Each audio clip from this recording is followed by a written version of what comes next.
My name is Ethan Hale, and I manage historical property renovations. Most projects reveal forgotten histories, dusty secrets within old walls. But Savannah, Georgia, often holds a darker, stranger kind of truth. This particular case still gives me waking nightmares, cold, lingering dread. It began with the old Blackwood Estate, a grand, crumbling Victorian structure. Sitting on Abercorn Street, it possessed a truly unsettling, silent presence. Locals whispered tales of its former residents, their bizarre, reclusive lives. They spoke of midnight rituals, strange lights flickering in upper windows. We purchased it for redevelopment, planning extensive, ambitious, modern upgrades. Our crew, seasoned professionals, expected only the usual dry rot and repairs. Demolition started on the east wing, tearing down decades of neglect. The air filled with plaster dust, the groan of ancient protesting timbers. Days blurred into weeks of laborious, methodical, systematic dismantling. The scent of mildew and decaying wood permeated every single room. Sunlight struggled to penetrate the grime-caked, leaded glass windows. Each floorboard creaked a mournful, solitary protest under our cautious steps. We uncovered layers of forgotten wallpaper, faded patterns from other eras. Hidden servant staircases snaked upward, leading to dusty, unused attics. Every nook held a story. Every shadow seemed to conceal a hidden past. The mansion felt heavy with age, a palpable weight pressing down upon us. One afternoon, my foreman Marco called me urgently, his voice tight. "Ethan, you must see this now. Something's wrong down here." I found him in the old pantry, staring intently at a brick wall. The wall looked unremarkable, but Marco pointed to a subtle anomaly. A faint, almost imperceptible seam ran vertically, not quite symmetrical. "Feel it," he urged, pressing his calloused hand against the bricks. The mortar felt different here, strangely cold, unnaturally smooth, almost new. This section seemed oddly out of place, not original to the house. The surrounding bricks showed signs of being much older, authentically weathered. We consulted the original blueprints, meticulously tracing every dimension shown. They clearly indicated a solid, unbroken wall where this seam appeared. No openings, no hidden passages, nothing to suggest a concealed space. My gut clenched. An old builder's instinct whispered of hidden intentions. Someone deliberately tried to hide this, to erase its very existence. In what unspeakable terror compelled them to wall off this part? We carefully removed a few bricks, revealing blackness behind the wall. A chilling draft, smelling of damp earth and something else, escaped. It was an unidentifiable, metallic scent, clinging to the heavy, still air. A strange, musky odor, like old blood mixed with forgotten incense. We widened the opening enough for Marco to shine his powerful flashlight. The beam cut through the thick gloom, revealing a narrow, descending passage. The passage descended steeply, disappearing into oppressive, absolute darkness below.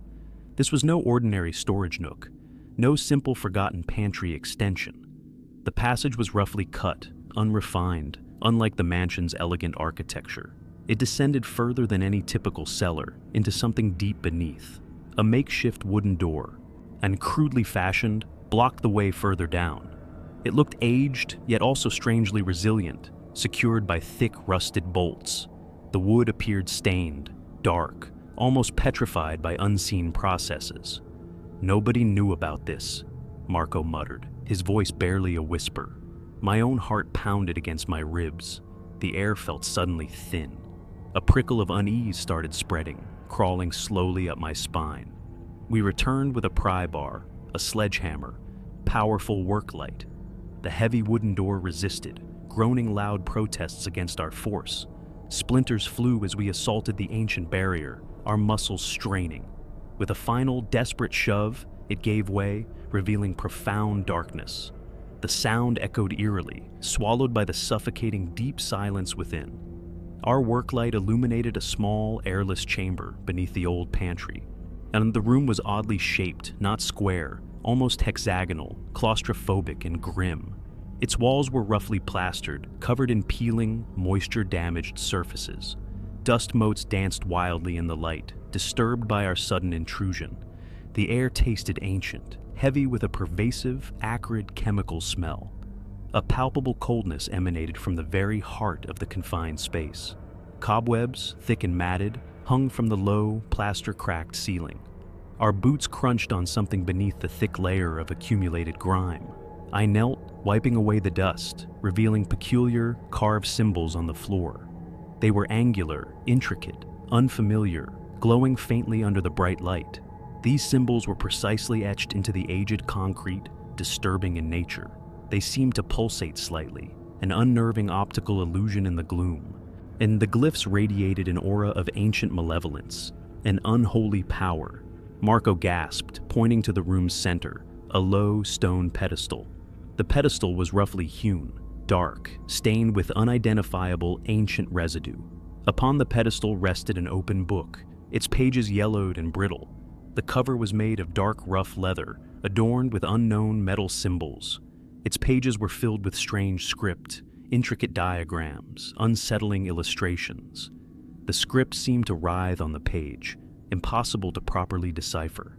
Nearby, an array of crude rusted iron instruments lay carefully arranged. They looked like surgical tools, but with bizarre, serrated edges, unholy curves. These instruments appeared designed for inflicting extreme, ritualistic suffering. A small, dried, dark stain marked the stone surface of the low pedestal. It was undeniably old, its origin instantly chillingly clear to us. The bloodstain seemed impossibly fresh, a sickening testament to its use. My stomach churned, cold nausea washing over my entire body. This was no old cellar. This was a place of unspeakable purpose. A profound sense of violation settled, a deep spiritual dread. The air grew heavy, thick with dread, pressing down on us. On a low shelf, we found glass vials containing dark, viscous, preserved fluids. Some vials held dried organs, floating eerily in dark liquid. Dried herbs, bundled tightly, hung upside down, their withered forms unnerving. Their pungent medicinal aroma mingled with the other sickening smells. A small wooden box, ornately carved, sat tightly sealed on the shelf. Marco reached for it, but I stopped him, a warning in my gut. "Don't touch anything, Marco. Not until we understand what's here." My voice was a strained whisper, barely audible in the profound silence. My eyes scanned the room again, catching sight of something hidden deeper. Behind the pedestal, tucked into shadows, stood a tall wooden effigy. It was human-like, but grotesquely distorted, adorned with dried, twisted vines. Its limbs were contorted unnaturally, grotesque caricatures of human form. Its eyes, hollow and empty, seemed to follow our movements. They were carved with chilling realism, staring into our very souls. The figure wore a tattered dark cloth, resembling an ancient ritualistic robe. My breath hitched, an icy tendril of fear snaked around my trembling heart. This wasn't eccentric. This was truly, deeply malicious. We found small clay tablets, covered in more of the strange angular script. They hinted at dark invocations, ancient rites, whispers of forbidden knowledge. The meticulous organization of everything suggested frequent, deliberate use. This was a sacred space for someone, consecrated to a disturbing faith. A dark liturgy unfolded before our eyes, told by these grim artifacts. We backed away slowly, our flashlight sweeping the horrifying tableau before us. The weight of history felt crushing, suffocating, intensely oppressive in here. The silence pressed in, amplifying the frantic rhythm of my pounding heart. We carefully exited the chamber, sealing the crude door behind us with effort. My mind raced, trying to process the horrifying implications of this discovery. We bricked up the opening again, sealing the room, returning it to darkness. It felt like burying a terrible secret, one that never sees light. A sense of profound wrongness lingered, refusing to be dismissed or forgotten. We notified the authorities, but explanations proved difficult, unsatisfying. The items were too bizarre, too old, too far beyond conventional understanding. Official reports cited unidentified artifacts and historical anomalies only. No further investigation occurred. The official interest quickly waned entirely. The Blackwood Estate was ultimately torn down, rebuilt into modern condos. But that hidden room, that terrible forgotten cellar, remains sealed. It lies beneath the new foundations, a silent testament to profound evil. Sometimes, at night, I still see symbols, those eyes, that dark stain.